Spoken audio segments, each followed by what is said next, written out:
हे दोस्तों, आप सबका मेरे चैनल पे स्वागत है। तो आज मैं आपको एक्सप्लेन करने वाला हूँ 2015 में रिलीज हुई एक बहुत ही इमोशनल मूवी जिसका नाम है हमारी अधूरी कहानी। तो चलिए विदाउट वेस्टिंग टाइम इस मूवी का एक्सप्लेनेशन स्टार्ट करते हैं। मूवी स्टार्ट होती है छत्तीसगढ़ के बस्तर नामक गांव से, जहाँ पे एक अधेड़ उम्र की औरत बस से उतरकर रोड से चल रही थी और उसके हाथ में एक मैप था। लेकिन चलते चलते वो गिरती है और वहीं पे उसकी मौत हो जाती है। फिर सीन शिफ्ट होता है एक साइकेट्रिस्ट के हॉस्पिटल में, जहाँ पे हरि नाम का एक बूढ़ा आदमी डॉक्टर से कह रहा था कि लाल स्वेटर में मुझे मेरी बीबी दिखाई दे रही है। लेकिन इस पर वो डॉक्टर कहते कि 21 साल से तुम अपनी बीबी से नहीं मिले हो और तुम्हें ट्रीटमेंट की जरूरत है।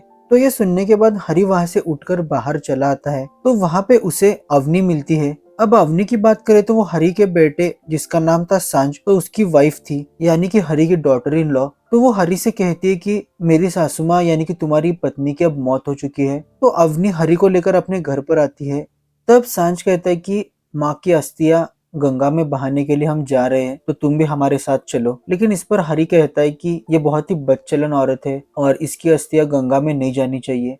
तो माँ के लिए ऐसे लफ्ज सुनकर सांझ को गुस्सा आ जाता है और वो हरि को घर से बाहर निकाल देता है। लेकिन रात में हरि चुपके से वो अस्थियां लेकर एक डायरी वहां पे छोड़कर चला जाता है। फिर सांझ जब वो डायरी पढ़ रहा था तो फर्स्ट पेज पर हरि ने लिखा था कि ये डायरी पूरी पढ़ लेना, इसमें मैंने सब सच्चाई लिखी है और ये अस्थियां मैं वही लेके जा रहा हूँ जहाँ उन्हें जाना चाहिए। और इसी के साथ कहानी 21 साल फ्लैशबैक में चली जाती है, जहाँ पे छोटा सा सांझ अपनी माँ के साथ मुंबई में रह रहा था और आज उसका बर्थडे था। लेकिन एक बार भी पापा उसके बर्थडे पे उसे मिलने के लिए नहीं आए थे। तो उसकी माँ वसुधा पापा की तरफ से उसे गिफ्ट और कार्ड बनाकर देती है और कहती है कि पापा ने तुम्हारे लिए भेजे हैं, लेकिन वो अपने काम में इतने बिजी है कि उन्हें टाइम ही नहीं मिल रहा है। तो वसुधा आज तक ऐसे ही झूठ मूठ की तसल्ली अपने बेटे को देती आ रही थी। जिसके बाद सांझ अपने स्कूल चला जाता है और वसुधा अपने काम पर। अब वसुधा की बात करें तो वो एक बड़े से होटल में फ्लावर डेकोरेटर का काम करती थी। तो आज उनके होटल पर फेमस बिजनेसमैन आरव रूपरल आने वाले थे और उनके रूम का डेकोरेशन का जिम्मा वसुधा को दिया गया था।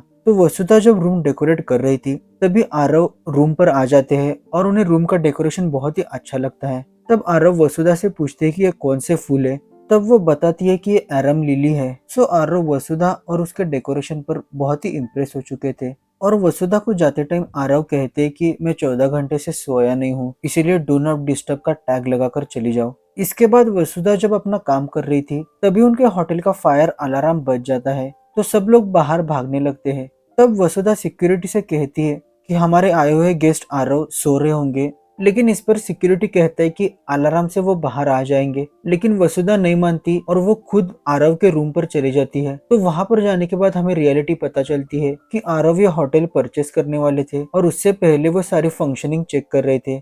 इसीलिए वो उस सिक्योरिटी वाले को फायर कर देते हैं और वसुधा से पूछते हैं कि क्या तुम हमारे साथ हमारे होटल पर काम करोगी। तो आरव दुबई में एक नया होटल सेटअप कर रहे थे और वहां पे वो वसुधा को अपॉइंट करते हैं। लेकिन इस पर वसुधा कहती है कि मेरी फैमिली यहीं पे है, इसलिए मैं उन्हें यहाँ पे अकेला छोड़ के नहीं जा सकती। लेकिन इस पर आरव कहते हैं कि तुम्हारे लिए ये ऑफर हमेशा ओपन रहेगा। इसके बाद वसुधा जब रूम से बाहर आती है तब उसे पता चलता है कि उसके बेटे सांझ को पुलिस वालों ने उठा लिया है और वो अब पुलिस स्टेशन में है।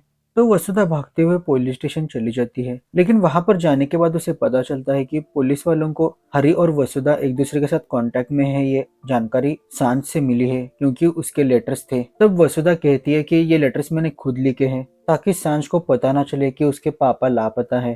तब पुलिस वाले वसुधा से कहते हैं कि तुम्हारा पति कोई टैक्सी कंपनी नहीं चलाता, वो जो अमेरिकन जर्नलिस्ट को ओडिशा लेकर गया था तो वहां पे बस्तर की जंगलों में उसने उन सबको मार दिया है और ये रहे प्रूफ्स। तो ये बेसिस पे मैं तुम्हें अरेस्ट कर सकता हूँ, लेकिन मैं करूंगा नहीं क्योंकि मुझे पता है कि तुम बेगुनाह हो। लेकिन तुम्हें हमारी मदद करनी होगी। जब भी तुम्हें हरि के बारे में पता चलेगा तो तुम उसे अरेस्ट करवाओगी और अगर ऐसा नहीं करवाओगी तो तुम्हारे बच्चे की और तुम्हारी जिंदगी बद से बदतर हो जाएगी। ये सुन के वसुधा के पैरों के नीचे से जमीन ही खिसक जाती है। यहीं पे हमें पता चलता है कि वसुधा किसी अपने प्यार करने वाले आदमी के साथ शादी करना चाहती थी, लेकिन उसके पापा ने जबरदस्ती उसकी शादी हरि से कर दी। जिसके बाद उसे 1 साल में ही बच्चा हो गया और बच्चा होने के बाद 3 महीने बाद ही हरि गायब हो गया और 10 साल से उसका कोई आता पता ही नहीं है। इसके बाद वो अपने माँ से मिलने के लिए चली जाती है। वहाँ पे वो कहती है कि कब तक ऐसे ही इंतजार करते बैठेगी, जवान है, खूबसूरत है, किसी के साथ शादी कर ले, वरना तो मरने के बाद भी औरतों के जिस्म पर मर्दों का राज चलता है। लेकिन इस पर वसुधा इनकार कर देती है और कहती है कि मेरे पास मेरा बेटा सांझ है, तो उसी के सहारे अब मैं जिंदगी काटूंगी। ऐसा कह के वो वहां से चली जाती है। इसीलिए अगले दिन वसुधा आरव से जाके मिलती है और जो कुछ भी हुआ है वो साफ साफ बता देती है। तो ये सुन के आरव को अपनापन सा फील होता है और वो वसुधा की हेल्प करना चाहता था। इसीलिए वो मैनेजर से कहता है कि आज शाम की वसुधा की टिकट्स बुक कर दो। इसी तरह से वसुधा दुबई पहुंच जाती है और उसे रिसीव करने के लिए आरव की सेक्रेटरी आई थी, जो वो वसुधा को लेकर उनके दुबई के होटल, जिसका नाम था डेजर्ट रोज होटल, वहां पे लेकर जाती है। अगले दिन आरव वसुधा से मिलने आता है। वहां से वो होटल के लोकेशन पर जाते हैं, जिसके बाद वो लोग एक बड़े से बगीचे में आते हैं जो आरव के कंपनी का ही था। और इसी गार्डन की तरह ही वो लोग नया होटल डिजाइन करना चाहते थे, लेकिन ये गार्डन में कुछ कमी थी, ऐसा कह रहा था आरव। इस पर वसुधा कहती है कि यहाँ पे सब खिले खिले फूल है, थोड़े मुरझाए हुए और टूटे हुए पत्ते नहीं है, तो हर खूबसूरती के पीछे कोई ना कोई दाग होता है, तो वो दाग इसमें कम पड़ रहा है। ये सुन के आरव भी शौक रह जाता है, क्योंकि बड़े बड़े जापानीज डिजाइनर्स को भी इसमें क्या कमी है ये पता नहीं चल रही थी। इसके बाद आरव को वसुधा और पसंद आने लगी थी। इधर वसुधा का होटल डेकोरेशन का काम अच्छे से चल रहा था और बीच बीच में आरव भी उसे मिलने आया करता था। एक दिन आरव कोलकाता गया था, जहाँ पे वो होटल की डील कर रहा था और जबरदस्ती वो होटल परचेस करना चाहता था। वो होटल के मालिक को धमकाता है और कहता है कि 60 करोड़ में चुपचाप ये डील फाइनल कर दो, वरना मैं तुम्हें बर्बाद कर दूंगा, कोलकाता के सड़कों पर भीख मांगते फिरोगे। तो पता नहीं आरव को ऐसा क्या गुस्सा था इस मालिक पर। इसके बाद हम देखते हैं आरव और उसका मैनेजर होटल में थे, लेकिन आरव के चेहरे पर खुशी नहीं थी। तब उसका मैनेजर पूछता है कि तुम्हारी खुशी किसमें है। तब आरव को याद आता है कि जब वो वसुधा के साथ होता है तो वो हमेशा मुस्कुराता है। तब आरव को फील होता है कि अब उसे वसुधा को प्रपोज कर देना चाहिए, इसीलिए वो जल्दी से दुबई चला आता है। यहाँ पे उसके होटल में सेलिब्रेशन चल रहा था, वहाँ पे वो हाँ हंसी बन गई ये गाना गाता है। इसके बाद आरव और वसुधा एक जगह पर आते हैं, तो वहाँ पे आरव वसुधा को अपनी पास्ट स्टोरी बता रहा था। तो बचपन में आरव के पापा गुजर गए थे और उसकी माँ का नाम था रोहिणी और वो एक सिंगर थी। तो बड़े से एक होटल में वो सिंगिंग का काम करती थी। लेकिन एक दिन आरव बीमार था, इसीलिए वो माँ से मिलने के लिए होटल चला जाता है, लेकिन उसका मालिक उसे वहीं से भगा देता है। इसके बाद जब रोहिणी बाहर आती है तो वो आरव को समझा रही थी कि हमारा कोई भी नहीं है, मुझे ही काम करना होगा और हम दोनों का पेट पालना होगा। ये बात जब वो कर रही थी तो वहाँ पे एक जीवन नाम का आदमी आता है जो उनके पहचान का था। तो वो कहता है कि मैं हूँ तुम्हारे लिए, और इसी के साथ जीवन इन दोनों की जिंदगी के साथ जुड़ जाता है। तो हर रात रोहिणी वहां से थोड़ा सा खाना और जीवन के लिए एक स्कॉच चुरा कर लाती थी। तो इसी तरह से इनकी जिंदगी चल रही थी। लेकिन एक दिन वहां के मैनेजर को पता चल जाता है कि रोहिणी वहां से स्कॉच चुरा रही है, तो वो उसे बहुत पीटता है। तो उसे बचाने के लिए जीवन और आरव आ जाते हैं, तो जीवन को भी बहुत बुरी तरीके से पीट देते हैं। तो जीवन से ये शर्मिंदगी बर्दाश्त नहीं होती और वो कार के सामने जाके कूद जाता है। इसी के बाद आरव ठान लेता है कि वो अब बड़ा आदमी बन के रहेगा, लेकिन आज भी उसे वो अंधेरी रात सताती है। तो जब वो वसुधा को देखता है और उसे खुशियां देता है तो ये देख के आरव को खुशी मिलती है। तो आज तक आरव मायूस था क्योंकि उसने किसी को खुशियां नहीं दी थी, इसीलिए आरव वसुधा को वो हर खुशी देना चाहता था और वहीं पे वो वसुधा को प्रपोज कर देता है। लेकिन वसुधा इसे एक्सेप्ट नहीं कर पाती और रोते हुए वहां से चली जाती है। अगले दिन वो एक लेटर छोड़कर होटल से निकल जाती है। तो आरव उसे ढूंढने के लिए उसके पीछे पीछे चला आता है। तब वो वसुधा से कहता है कि मेरे साथ तुम एक जगह पर चलो, उसके बाद मैं तुम्हें तुम्हारे घर छोड़ दूंगा। फिर आरव वसुधा को लेकर अपनी माँ के पास चला जाता है। तो वहाँ पे हमें पता चलता है कि उसके अंकल जीवन की मौत नहीं हुई थी, तो वो वेंटिलेटर पे थे और कोमा में थे। तो रोहिणी उनका हर रोज ख्याल रखती थी।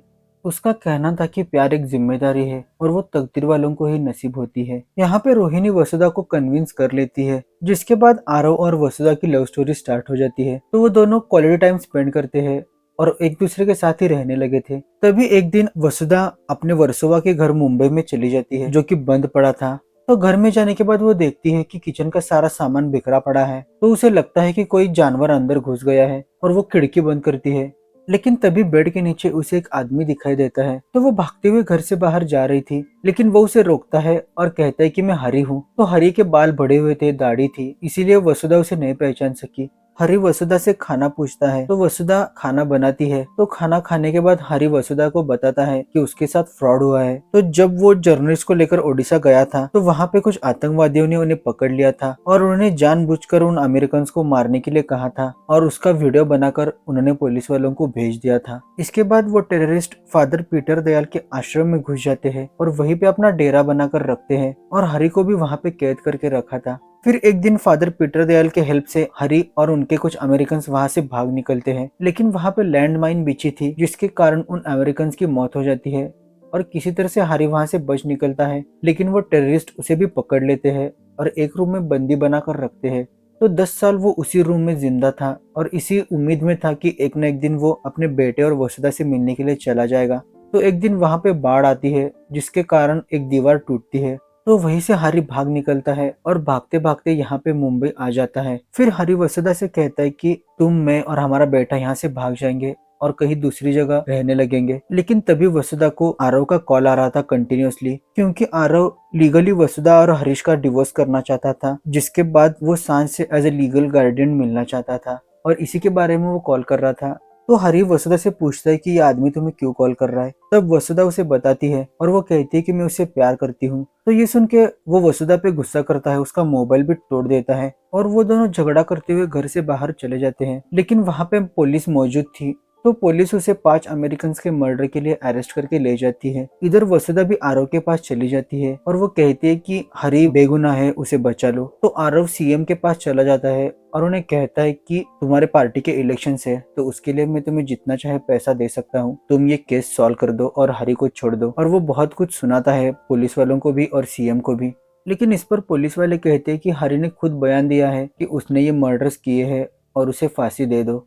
इसके बाद आरव और सीएम के बीच में नोकझोंक होती है और आरव बाहर चला आता है। तब वसुधा आरव से कहती है कि मेरी वजह से वहां पे हरी अपनी जान दे रहा है, तुम इस लड़ाई झगड़े में कूद चुके हो, तो मेरी वजह से तुम दोनों की जिंदगी बर्बाद नहीं करना चाहती। और वो आरव से कहती है कि तुम यहाँ से दूर चले जाओ और मैं और हरी ये प्रॉब्लम सॉल्व कर लेंगे, और रोते हुए वहां से चली जाती है। आरव को भी अपनी गलती का एहसास हो गया था। तो आरव जो होटल जानबूझ के खरीदना चाहता था, तो उसका मालिक पेपर्स लेकर उसके पास आया था। तो आरव वो पेपर्स फाड़ देता है और कहता है कि ये होटल तुम्हारी ही है। और वो होटल कोई और नहीं बल्कि वही होटल थी जहाँ पे रोहिणी गाना गाया करती थी और उसी मालिक ने उसे मारा था। लेकिन इसे भी आरव माफ कर देता है। इधर वसुधा कंटिन्यूअसली हरी से मिलने का ट्राई कर रही थी और उसे कह रही थी कि जो कुछ भी है वो सच बताओ, तुम झूठ क्यों कह रहे हो, अपना बयान बदल दो। लेकिन हरी अपने बात पे अड़ा रहता है। फिर एक दिन आरव को उसी पुलिस वाले का कॉल आता है और वो उसकी मदद करना चाहता था, इसीलिए उसने बुलाया था। तो जब वो दोनों मिलते हैं तो वो पुलिस वाला आरव से कहता है हरी जानबूझकर झूठ बोल रहा है क्योंकि उसके मौत के बाद वसुधा कभी तुम्हारी नहीं हो पाएगी और वो तुम्हें और वसुधा को दूर करना चाहता है। इसीलिए अगर तुम्हें वसुधा चाहिए तो हरी को बेगुनाह साबित कर दो और उसे छुड़वा लो, और उसके लिए तुम्हें सबसे पहले बस्तर जाकर वहाँ के फादर पीटर दयाल से मिलना होगा।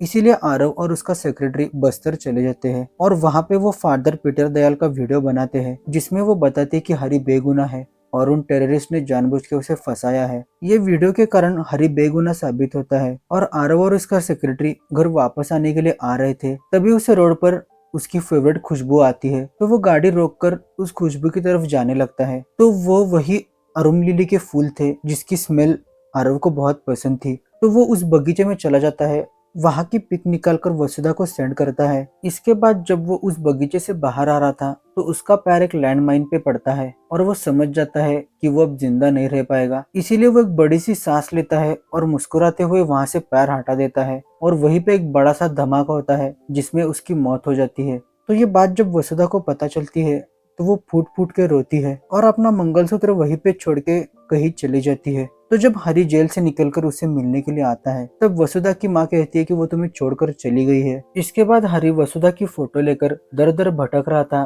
ताकि वो उसे कहीं ना कहीं मिलेगी, लेकिन बहुत दिनों तक वो उसे नहीं मिलती। तो एक दिन दुर्गा पूजा के दिन उसे वो कोलकाता में दिखाई देती है। तो जब वो उसे मिलता है तो वो कहता है कि चलो मेरे साथ, लेकिन वसुधा कहती है कि मैं तुम्हारे साथ नहीं आ सकती। तब हरी कहता है कि मैं तुम्हें मार दूंगा। तो इस पर वसुधा कहती है कि हाँ, मुझे मार दो और भेज दो मुझे मेरे आरव के पास। लेकिन ये सुन के हरी डर जाता है और उसे वसुधा के अंदर काली माँ दिखाई देती है और जाते जाते हरी वसुधा से कहता है कि एक दिन तो आएगी मेरे साथ। और इसी के साथ ये बुक खत्म होती है जो सांझ पढ़ रहा था और कहानी प्रेजेंट में शिफ्ट होती है। तो 21 साल बाद हरि को पता चलता है कि वसुधा की मौत हो चुकी है, और वो भी वही बस्तर के रोड पर जहाँ पे वो आरव से मिलने के लिए जा रही थी।